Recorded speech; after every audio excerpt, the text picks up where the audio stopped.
Hi good morning. അപ്പോൾ നമ്മുടെ ഇന്നത്തെ റെസിപ്പി ഒരു സ്പെഷ്യൽ റെസിപ്പിയാണ് കേട്ടോ. എല്ലാവർക്കും ഇഷ്ടപ്പെടുന്ന റെസിപ്പിയാണ്. ചോറിൻ്റെ കൂടെയും കഞ്ഞിയുടെ കൂടെയും കഴിക്കാൻ പറ്റിയ വളരെ നല്ല കോമ്പിനേഷനാണ്. ചോറിൻ്റെയും കഞ്ഞിയുടെയും കൂടെ മാത്രമല്ല, വെറുതെ കഴിക്കാം, നമുക്ക് പുട്ടിൻ്റെ കൂടെ കഴിക്കാം, മെഴുക്കുവരട്ടി ചേർത്ത് കഴിക്കാൻ പറ്റുന്ന കാര്യങ്ങളൊക്കെ ഉണ്ടല്ലോ. ഇപ്പോൾ ചപ്പാത്തി, അപ്പം, ഇതൊക്കെ ഇതിൻ്റെ എല്ലാത്തിനെയും കൂടെ കഴിക്കാൻ പറ്റിയ നല്ലൊരു റെസിപ്പിയാണ് നമ്മുടെ മധുരക്കിഴങ്ങ് മസാല ഫ്രൈ. അപ്പോൾ നമുക്ക് എങ്ങനെയാണ് നമ്മുടെ മധുരക്കിഴങ്ങ് മസാല ഫ്രൈ എളുപ്പത്തിൽ ഉണ്ടാക്കുന്നതെന്ന് നോക്കാം. അപ്പോൾ നമുക്ക് നമ്മുടെ ഇൻഗ്രീഡിയൻസ് നോക്കാം. നമ്മളിപ്പോൾ 1/2 കിലോ മധുരക്കിഴങ്ങ് എടുത്തിട്ടുണ്ട്. അതിലേക്കായിട്ട് ഒരു ടീസ്പൂൺ കുരുമുളക്. ഇത് കൂടിയാലും കുഴപ്പമൊന്നുമില്ല, കുറഞ്ഞു പോരുത്. കുരുമുളകിൻ്റെ ഫ്ലേവറാണ് നമുക്ക് കൂടുതൽ വേണ്ടത്. പിന്നെ 3 വറ്റൽമുളക്, ഒരു പച്ചമുളക് നമുക്ക് മധുരക്കിഴങ്ങിൻ്റെ കൂടെ വേവിക്കാനാണ്. അപ്പോഴാണ് ആ മധുരക്കിഴങ്ങിലേക്ക് എരിവൊക്കെ നന്നായിട്ട് പിടിച്ചു വരുള്ളൂ. പിന്നെ കുറച്ച് കറിവേപ്പില. പിന്നെ വേണ്ടത് ഉള്ളിയാണ്. ഒരു 20 ഉള്ളിയെങ്കിലും എടുക്കണം. ഉള്ളിയാണ് ഇതിന് ടേസ്റ്റ് വരുന്നത്. അപ്പോൾ സവോള എടുക്കാം, ഒരു വലിയ സവോള എടുക്കാം. പക്ഷെ സവോളയും മധുരമാകുമ്പോൾ രണ്ടും കൂടെ ആകുമ്പോൾ നമുക്ക് മധുരം തന്നെ ഫീൽ ചെയ്യുള്ളൂ. ഉള്ളി ആകുമ്പോൾ കൂടുതൽ ടേസ്റ്റും കിട്ടും, അതുപോലെ തന്നെ ആ മധുരം വരാതിരിക്കുകയും ചെയ്യും. അപ്പോൾ ആദ്യം നമുക്ക് മധുരക്കിഴങ്ങൊന്ന് തൊലി മാറ്റിയെടുക്കാം, ചെറിയ കഷ്ണങ്ങളായിട്ട് കട്ട് ചെയ്തെടുക്കാം. അത് കുക്ക് ചെയ്തതിന് ശേഷമാണ് നമ്മൾ മസാല ഫ്രൈ ആക്കുന്നത്. കുരുമുളക് ഞാൻ ഫ്രഷ് ആയിട്ട് പൊടിച്ചെടുക്കുകയാണ് ചെയ്യുന്നത്. നിങ്ങൾക്ക് കുരുമുളക് പൊടി കയ്യിലുണ്ടെങ്കിൽ അത് ചേർക്കാം, ഇല്ലെങ്കിൽ കുരുമുളക് ഫ്രഷ് ആയിട്ട് പൊടിച്ച് ചേർക്കാം, അതായിരിക്കും കൂടുതൽ നല്ലത്. അപ്പോൾ ആദ്യം ഞാൻ ഈ മധുരക്കിഴങ്ങൊന്ന് കട്ട് ചെയ്തെടുക്കട്ടെ. അപ്പോൾ നമ്മൾ നമ്മുടെ മധുരക്കിഴങ്ങൊക്കെ കട്ട് ചെയ്തെടുത്തിട്ടുണ്ട്. നമ്മൾ ഉരുളക്കിഴങ്ങ് മെഴുക്കുവരട്ടി കട്ട് ചെയ്യുന്ന അതേ വലിപ്പത്തിലാണ് മധുരക്കിഴങ്ങ് കട്ട് ചെയ്തിട്ടുള്ളത്. ഇനി നമുക്കിത് കുക്ക് ചെയ്യാൻ വയ്ക്കാം. ഇപ്പോൾ നമ്മൾ മധുരക്കിഴങ്ങ് ഒരു ചട്ടിയിലേക്ക് മാറ്റിയിട്ടുണ്ട്. ഇതിലേക്ക് നമുക്ക് ഒരു 1/2 ടീസ്പൂൺ മഞ്ഞൾപ്പൊടി ചേർക്കാം. അതുപോലെ തന്നെ മധുരക്കിഴങ്ങിന് ആവശ്യമായിട്ടുള്ള വെള്ളം ചേർത്ത് കൊടുക്കാം. ഒരുപാട് വെള്ളം ചേർക്കരുത്, കുറച്ച് വെള്ളത്തിൽ വേവിച്ചെടുക്കുക. അപ്പോൾ ഞാൻ 1 കപ്പ് വെള്ളമാണ് ഒഴിച്ചിട്ടുള്ളത്. ഇനി നമുക്ക് ഫ്ലെയിം ഓൺ ചെയ്യാം. ഇതിലേക്ക് 2-3 ഇതൾ കറിവേപ്പില, അതുപോലെ തന്നെ നമ്മളെടുത്ത് വെച്ചിരിക്കുന്ന ഒരു പച്ചമുളക് ഒന്ന് മുറിച്ചിട്ട് കൊടുക്കുന്നുണ്ട്. ഇനി ഇത് കുക്കായി വരട്ടെ. ഈ സമയത്ത് നമുക്ക് നമ്മുടെ കുരുമുളകും ഉള്ളിയൊക്കെ ഒന്ന് ചതച്ചെടുക്കാം. അപ്പോൾ മധുരക്കിഴങ്ങിലേക്ക് ഇപ്പോൾ ഉപ്പ് ചേർക്കരുത്. മധുരക്കിഴങ്ങ് ഒന്ന് കുക്കായി വന്ന് ഹാഫ് കുക്കായി കഴിയുമ്പോൾ ഉപ്പ് ചേർക്കുക. ഇപ്പോൾ തന്നെ ഉപ്പ് ചേർത്തിട്ടുണ്ടെങ്കിൽ മധുരക്കിഴങ്ങ് വേവാനായിട്ട് കൂടുതൽ സമയമെടുക്കും. അതുകൊണ്ടാണ് ഇപ്പോൾ ഉപ്പ് ചേർക്കരുതെന്ന് പറയുന്നത്. ഇനി ഇത് നമുക്ക് അടച്ചു വെച്ച് വേവിച്ചെടുക്കാം. ഇപ്പോൾ നമ്മുടെ മധുരക്കിഴങ്ങ് പകുതി കുക്കായിട്ടുണ്ട്. നമുക്കിതിലേക്ക് ഉപ്പ് ചേർത്ത് കൊടുക്കാം.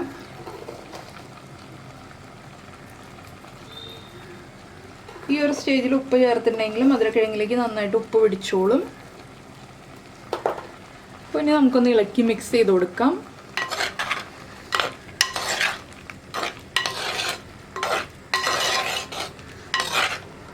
ഇനി ഉപ്പൊക്കെ മധുരക്കിഴങ്ങിലേക്ക് നന്നായിട്ട് പിടിച്ച് ഈ വെള്ളം വറ്റി വരട്ടെ. അതിനുശേഷം നമുക്ക് നമ്മുടെ മസാല ഫ്രൈ റെഡിയാക്കി എടുക്കാം. ഒരുപാട് ഇളക്കി ഉടച്ചു കളയരുത് മധുരക്കിഴങ്ങ്. ചെറുതായിട്ടൊന്ന്, ഒരുപാട് ഉടഞ്ഞു പോയിട്ടുണ്ടെങ്കിൽ നമ്മുടെ മധുരക്കിഴങ്ങ് മസാല ഫ്രൈക്ക് അത്ര ടേസ്റ്റ് ഉണ്ടാവില്ല. അതുകൊണ്ടാണ് നമ്മൾ ഒരു മീഡിയം വലിപ്പത്തിൽ തന്നെ കഷ്ണങ്ങൾ കട്ട് ചെയ്തെടുക്കുന്നത്. ഇനി ഇത് വീണ്ടും അടച്ചു വെച്ച് കുക്ക് ചെയ്തെടുക്കാം. ഇപ്പോൾ നമ്മുടെ മധുരക്കിഴങ്ങ് വെള്ളമൊക്കെ വറ്റി വന്നിട്ടുണ്ട്. അപ്പോൾ ഞാൻ വേറൊരു പാൻ വെച്ചിട്ടുണ്ട് നമ്മുടെ മസാല ഫ്രൈ റെഡിയാക്കി എടുക്കാനായിട്ട്. ഇതിലേക്ക് നമുക്ക് വെളിച്ചെണ്ണ ഒഴിക്കാം.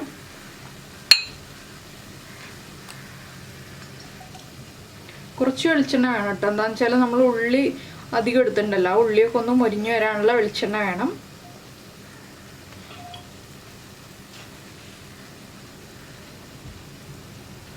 വെളിച്ചെണ്ണ ഒന്ന് ചൂടായി വരുമ്പോൾ നമുക്കിതിലേക്ക് കടുക് ഇട്ട് കൊടുക്കാം. അപ്പോൾ നിങ്ങൾക്ക് മധുരക്കിഴങ്ങിലേക്ക് വെളുത്തുള്ളി വേണമെന്നുണ്ടെങ്കിൽ വെളുത്തുള്ളി ചേർക്കാം കേട്ടോ. ഉള്ളിയുടെ കൂടെ തന്നെ ചേർത്ത് ചതച്ചെടുക്കാം. ഞാൻ കുറേ വെജിറ്റബിൾസിലൊന്നും വെളുത്തുള്ളി ചേർക്കാറില്ല, അതുകൊണ്ടാണ് ഞാൻ ചേർക്കാത്തത്. വേണമെന്നുണ്ടെങ്കിൽ 3-4 അല്ലി വെളുത്തുള്ളി ചേർക്കുക. ഇതിലേക്ക് നമുക്ക് കടുക് ഇട്ട് കൊടുക്കാം.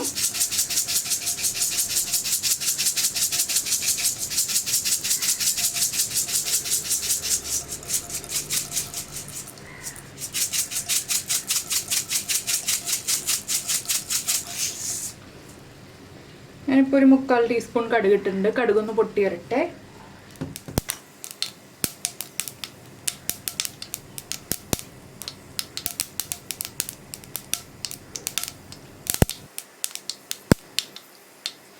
അപ്പോൾ നമ്മുടെ കടുക് പൊട്ടി കഴിയുന്നുണ്ട്. നമുക്കിതിലേക്ക് എടുത്തു വെച്ചിരിക്കുന്ന വറ്റൽമുളകും വേപ്പിലയും ചേർക്കാം.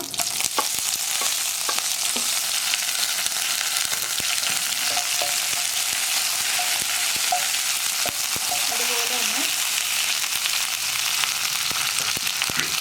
നമ്മൾ ചതച്ച് വെച്ചിരിക്കുന്ന ഉള്ളി ചേർക്കാം.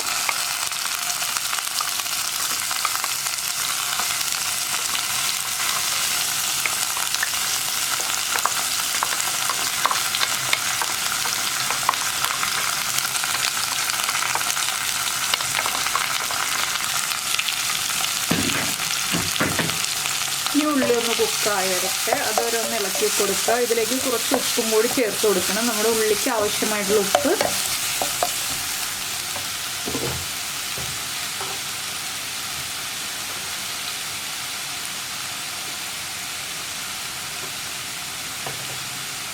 ഞാൻ കുറച്ച് ഉപ്പേ ചേർക്കുന്നുള്ളൂ. ഇനി ഉള്ളി ഒന്ന് മൊരിഞ്ഞ് വരണം, അതുവരെ ഇളക്കി കൊടുക്കുക. അപ്പോൾ ഉള്ളിയുടെ കൂടെ തന്നെ വെളുത്തുള്ളിയും ചേർക്കാവുന്നതാണ്, വെളുത്തുള്ളി ചേർക്കുന്നുണ്ടെങ്കിൽ.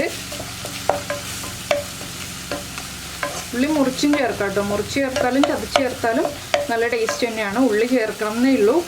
നമ്മൾ സോള ചേർക്കുമ്പോൾ അത്ര ടേസ്റ്റ് വരില്ല എന്ന് ഞാൻ പറഞ്ഞില്ലേ, കുറച്ചുകൂടി മധുരമായിപ്പോവും. ഉള്ളി ഒന്ന് കുക്കായി വരട്ടെ, അതുവരെ നമുക്ക് ഇളക്കി കൊടുത്തുകൊണ്ടിരിക്കാം. അപ്പോൾ നമ്മുടെ ഉള്ളിയൊക്കെ ഒന്ന് കുക്കായി വന്നിട്ടുണ്ട്. നമുക്കിതിലേക്ക് ക്രഷ് ചെയ്ത് വെച്ചിരിക്കുന്ന കുരുമുളക് ചേർക്കാം. അതുപോലെ തന്നെ ഒരു കളറിനായിട്ടൊരു 1/4 ടീസ്പൂൺ മുളക് പൊടി ചേർക്കാം. 1/4 ടീസ്പൂൺ മതി, അതിലും കൂടുതൽ വേണ്ട. പിന്നെ 1/2 ടീസ്പൂൺ ഗരം മസാലപ്പൊടി. ഇത്രയും ചേർത്തിട്ട് ഈ പൊടികളുടെ റോ ടേസ്റ്റ് ഒന്ന് മാറി വരുന്നത് വരെ വീണ്ടും ഇളക്കി കൊടുക്കുക. 1 മിനിറ്റ് മതി, നമ്മുടെ പൊടികളൊക്കെ വേഗം കുക്കായി വന്നോളും. എന്താണെന്ന് വെച്ചാൽ നല്ല ചൂടായ പാനിലേക്കാണല്ലോ നമ്മളിപ്പോൾ പൊടികൾ ഇട്ട് കൊടുത്തിട്ടുള്ളത്. അപ്പോൾ നിങ്ങൾക്ക് ഉള്ളി ഇതിലും കൂടുതൽ ചേർക്കണം എന്നുണ്ടെങ്കിൽ ഇതിലും കൂടുതൽ ചേർക്കാം കേട്ടോ. ഞാനിപ്പോൾ ഒരു 20 ഉള്ളി എടുത്തിട്ടുണ്ടായിരുന്നുള്ളൂ. ഉള്ളി കൂടുതൽ ചേർക്കുന്നതോറും നമ്മുടെ മസാല ഫ്രൈയുടെ ടേസ്റ്റ് കൂടും. അത് ഏത് റെസിപ്പിയിലും ഉള്ളി കൂടുതൽ ചേർത്തിട്ടുണ്ടെങ്കിൽ ടേസ്റ്റ് കൂടും കേട്ടോ.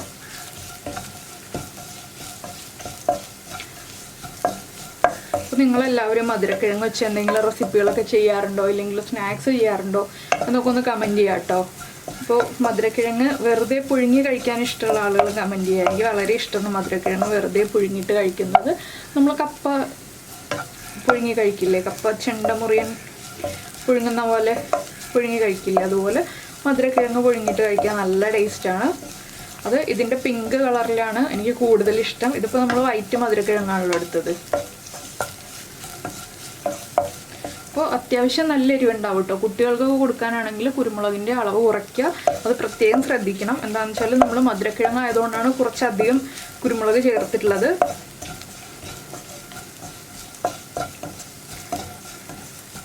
പിന്നെ എന്താണെന്ന് വെച്ചാൽ ഇത് വെറുതെ കഴിക്കാനും ടേസ്റ്റാണ്. അതുപോലെ തന്നെ ചോറിൻ്റെ കൂടെയും കഞ്ഞിയുടെ കൂടെയും ഒക്കെ കഴിക്കാൻ നല്ല ടേസ്റ്റാണ്. പിന്നെ മധുരക്കിഴങ്ങിലേക്ക് നമ്മളൊരു പച്ചമുളക് ചേർത്തിട്ടുണ്ടല്ലോ, അതിൻ്റെ എരിവും ഉണ്ടാവും. അപ്പോൾ നമ്മുടെ പൊടികളൊക്കെ കുക്കായി വന്നിട്ട് നമുക്ക് ഇതിലേക്ക് വേവിച്ച് വെച്ചിരിക്കുന്ന മധുരക്കിഴങ്ങ് ചേർക്കാം.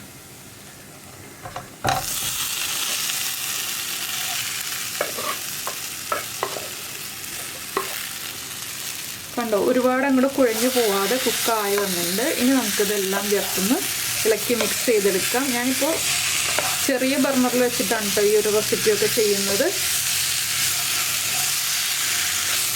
നമ്മൾ കുറേ ഇളക്കുന്നതോറും മധുരക്കിഴങ്ങ് ഉടഞ്ഞു പോവും. അപ്പോൾ കുറേ അങ്ങോട്ട് ഇളക്കരുത്, കുറച്ചൊന്ന് ഇളക്കി മിക്സ് ചെയ്തെടുക്കുക. ഇനി നമുക്കിതൊന്ന് അടച്ചു വയ്ക്കാം. മധുരക്കിഴങ്ങിലേക്ക് മസാലയൊക്കെ ഒന്ന് പിടിച്ചു വരട്ടെ. ലോ ഫ്ലെയിമിൽ വെക്കണം കേട്ടോ അടച്ചു വയ്ക്കുമ്പോൾ. ലോ ഫ്ലെയിമിൽ ഒരു 2 മിനിറ്റ് ഇരിക്കട്ടെ. അപ്പോൾ മധുരക്കിഴങ്ങിലേക്ക് മസാലയൊക്കെ പിടിച്ചു വന്നോളും. അപ്പോൾ നമ്മുടെ മധുരക്കിഴങ്ങ് നമ്മൾ മസാല ചേർത്ത് അടച്ചു വെച്ചിട്ട് 2 മിനിറ്റ് ആയി. ഇത്രയും മതി. ഇനി നമുക്കിതൊരു സെർവിങ് ബൗളിലേക്ക് മാറ്റാം. ഇപ്പോൾ നിങ്ങൾ ഉപ്പും എരിവൊക്കെ ചെക്ക് ചെയ്യുക. ഉപ്പ് കുറവാണെങ്കിൽ ഉപ്പ് ആഡ് ചെയ്ത് കൊടുക്കുക, എരിവ് കുറവാണെങ്കിൽ കുരുമുളക് പൊടി ചേർക്കുക. ഞാൻ പറഞ്ഞ അളവിൽ ചേർക്കുകയാണെങ്കിൽ എരിവ് ആവശ്യത്തിനുണ്ടാവും. അപ്പോൾ നമുക്കിതൊരു ബൗളിലേക്ക് മാറ്റാം. അപ്പോൾ നമ്മുടെ മധുരക്കിഴങ്ങ് മസാല ഫ്രൈ ഞാൻ എന്താ ഒരു ബൗളിലേക്ക് മാറ്റിയിട്ടുണ്ട്. അപ്പോൾ നിങ്ങൾ ഈ ഒരു മസാല ഫ്രൈ ഉണ്ടാക്കിയിട്ട് ചോറിൻ്റെ കൂടെയാണോ കഞ്ഞിയുടെ കൂടെയാണോ കൂടുതൽ ഇഷ്ടമായതെന്ന് പറയുക. അതുപോലെ തന്നെ ഇതുപോലെയുള്ള റെസിപ്പികൾ ട്രൈ ചെയ്തിട്ടുണ്ടെങ്കിൽ അതെനിക്കൊന്ന് ഷെയർ ചെയ്ത് തരിക. പിന്നെ നിങ്ങൾക്ക് ഇഷ്ടപ്പെടുന്ന കുക്കിംഗ് റെസിപ്പീസ്, കുക്കിംഗ് താല്പര്യമുള്ള നിങ്ങളുടെ ഫ്രണ്ട്സിനും ഫാമിലി മെമ്പേഴ്സിനൊക്കെ ഒന്ന് ഷെയർ ചെയ്ത് കൊടുക്കുക. പിന്നെ നമ്മുടെ ചാനൽ ആദ്യമായിട്ട് കാണുകയാണെങ്കിൽ നമ്മുടെ വീഡിയോ പ്രസൻറ്റ് ചെയ്യുന്ന രീതിയൊക്കെ ഇഷ്ടമായി എന്നുണ്ടെങ്കിൽ നമ്മുടെ ചാനലൊന്ന് സബ്സ്ക്രൈബ് ചെയ്യുക. സബ്സ്ക്രൈബ് ചെയ്യുന്നതിന് ഈ വീഡിയോയുടെ താഴെയുള്ള റെഡ് സബ്സ്ക്രൈബ് ബട്ടൺ ഒന്ന് ക്ലിക്ക് ചെയ്യുക. അതിൻ്റെ റൈറ്റ് സൈഡിലുള്ള ബെല്ലൈക്കനും ക്ലിക്ക് ചെയ്യുക. അപ്പോൾ ഓൾ എന്ന് പറഞ്ഞിട്ടൊരു ഓപ്ഷൻ വരും. ആ ഓളും കൂടി പ്രസ് ചെയ്തിട്ടുണ്ടെങ്കിൽ ഞാൻ എപ്പോഴും വീഡിയോ അപ്ലോഡ് ചെയ്യുമ്പോൾ നിങ്ങൾക്ക് നോട്ടിഫിക്കേഷൻ വരും. അപ്പോൾ നമുക്ക് നമ്മുടെ അടുത്ത റെസിപ്പിയുമായിട്ട് അടുത്ത ദിവസം വീണ്ടും കാണാം.